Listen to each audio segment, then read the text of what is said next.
Assalamualaikum warahmatullahi wabarakatuh. Kami dari kelompok H akan mempresentasikan hasil kerja kita, yaitu tentang kasus disintegrasi yang terjadi di Indonesia belakangan ini. Kita akan membawakan berita tentang RUU HIP yang akan disampaikan oleh Saudara Nandita. Sebelum masuk ke pokok isi beritanya, saya akan menjelaskan tentang RUU HIP itu sendiri. RUU HIP adalah rancangan undang-undang yang mengatur tentang haluan ideologi Pancasila.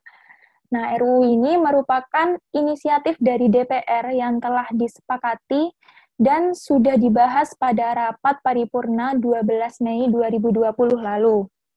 Nah, RUU ini mendapat persetujuan dari banyak pihak, terutama para partai-partai besar seperti Gerindra, Nasdem, PKB, P3, dan yang lainnya.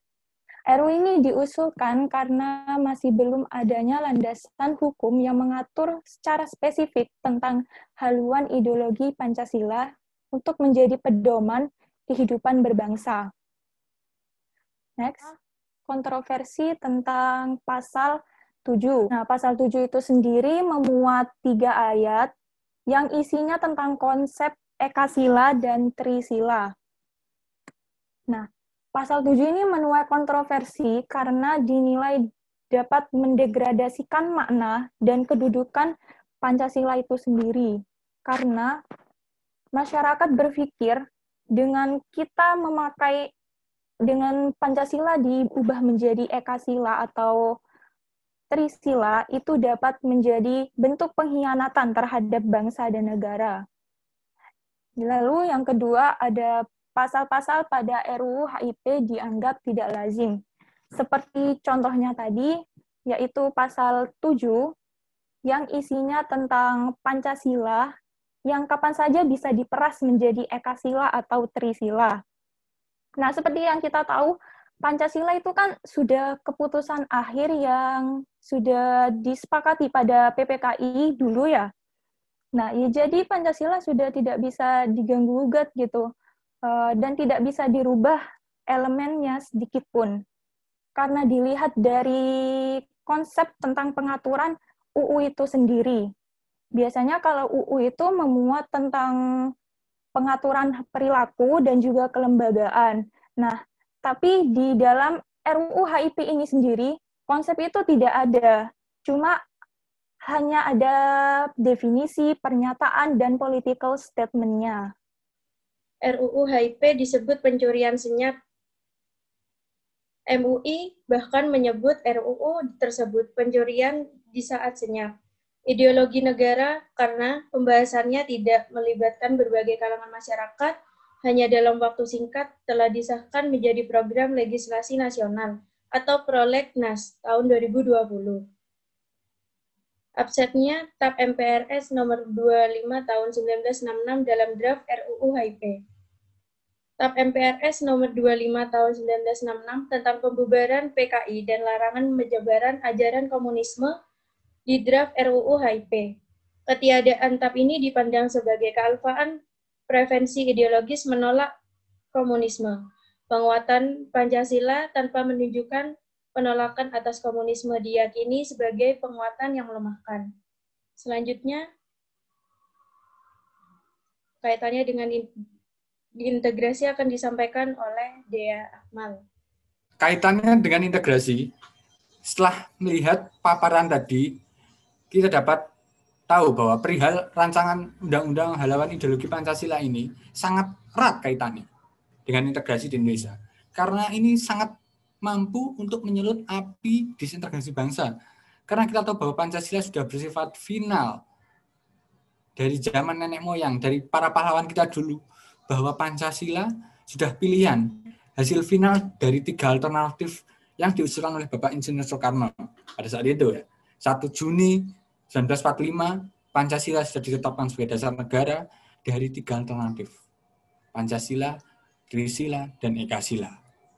Nah, kita tahu bahwa adanya wacana tentang rancangan undang-undang haluan ideologi Pancasila ini di dalamnya juga tidak adanya TAP MPRS nomor 25 tahun 1966 yang mengatur tentang pembubaran PKI dan larangan ajaran komunisme. Komunisme inilah yang berkeinginan merubah konstruksi pada tahun 65 dulu, bahwa adanya sebuah kudeta di sana. Mereka ingin menggantikan ideologi. Selanjutnya ada faktor penyebab disintegrasi. Yang pertama, secara logika hukum, keberadaan RUU HIP dianggap aneh.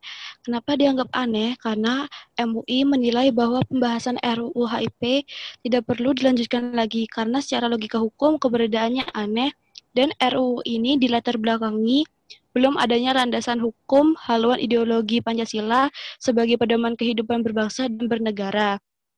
Yang kedua, ada RUU HIP adalah bara panas yang akan terus membakar situasi. Seperti yang diketahui, saat ini pemerintah telah menunda pembahasan RUU HIP lebih lanjut. PBNU mengapresiasi keputusan pemerintah karena telah mengambil sikap dengan cepat. Penundaan pembahasan RUU HIP ini dapat mendinginkan suhu politik dan menghindarkan konflik ideologi di Indonesia. PBNU memberikan saran juga agar pembahasan RUU HIP untuk tidak dilanjutkan lagi. Lalu selanjutnya ada RUU HIP bermasalah secara substansi. RUU HIP bermasalah secara substansi ini menyangkut dua hal pokok. Yang pertama, masalah keberlakuan TAP MPRS nomor 25 tahun 1966 tentang pembubaran PKI dan larangan penyebaran komunisme, Marxisme, dan Leninisme. Yang kedua, isi Pancasila yang digagas akan diperas menjadi trisila, yaitu sosionasionalisme, sosiodemokrasi, dan serta ketuhanan yang berkebudayaan. Selanjutnya, trisila ini masih diperas lagi menjadi ekasila, yaitu gotong royong. Selanjutnya, RUU HIP akan ganggu Pancasila. Keberadaan RUU ini bila sudah disahkan akan mengganggu ideologi Pancasila yang telah ditetapkan. Yang terakhir ada dinilai bisanya ada RUU HIP akan ganggu Pancasila. Jika keberadaan RUU HIP ini sudah disahkan akan mengganggu ideologi Pancasila yang telah ditetapkan. Yang terakhir ada dinilai bisa mengacaukan sistem ketatanegaraan dan pemerintahan. Dengan adanya RUU HIP ini memiliki tujuan untuk menghidupkan kembali PKI, komunisme, Marxisme, dan Leninisme. Selanjutnya, next.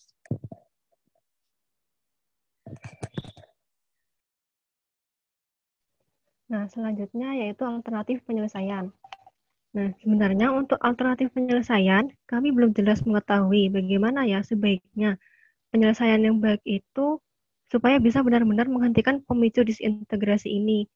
Nah, kabarnya di berita ada suatu usulan untuk mengatasi konflik ini dengan mengganti judul RUU HIP menjadi RUU Pembinaan Ideologi Pancasila. Tetapi sekalipun diganti judul, tetap akan mendapatkan penolakan dari masyarakat, dan dari itu masyarakat dan banyak dari kalangan itu terus-menerus memohon supaya perdebatan yang tidak produktif ini, maksudnya itu RUU HIP ini, supaya segera dihentikan dan dicabut, sebaiknya dicabut saja. Maka penyelesaian menurut analisis yang kami dapat semampu kami, yaitu seharusnya bangsa ini lebih fokus pada upaya mengisi dan menjalankan nilai-nilai Pancasila secara nyata, dengan disertai keteladanan para penyelenggara negara seperti pemerintah, DPR, dan lain-lain, dan kepatuhan seluruh warga negara Indonesia, dan kebebasan berpendapat serta membuka ruang demokrasi dengan cara melibatkan aspirasi publik. Jadi, kalau DPR itu mau menyusun suatu RUU, sebaiknya menerima dengan terbuka aspirasi dari masyarakat, supaya tidak terjadi konflik seperti ini. Nah, itu untuk mengingatkan satu sama lain sebagai checking and balancing. Nah, untuk saat ini, sebaiknya kita seluruh warga negara itu harusnya fokus terlebih dahulu pada penanganan COVID-19, bukannya membahas RUU HIP ini, karena kesehatan rakyat lebih utama dalam menjaga kesejahteraan rakyat, sembari menjaga perekonomian negara kembali stabil. Nah, jadi itu penyelesaian dari kami. Selanjutnya, saya akan menyampaikan kesimpulannya. Nah, kesimpulannya dari peristiwa RUU HIP ini, kita bisa simpulkan bahwa kita itu harus tetap menjaga keutuhan Pancasila sebagai ideologi negara dan dasar negara kita, serta memperbaiki cara berpikir dan bertindak kita dalam kehidupan sehari-hari dengan menyelaraskan nilai-nilai Pancasila agar integrasi bangsa kita tetap terjaga. Sekian dari kami, kelompok A, kurang lebihnya mohon maaf. Wassalamualaikum warahmatullahi wabarakatuh.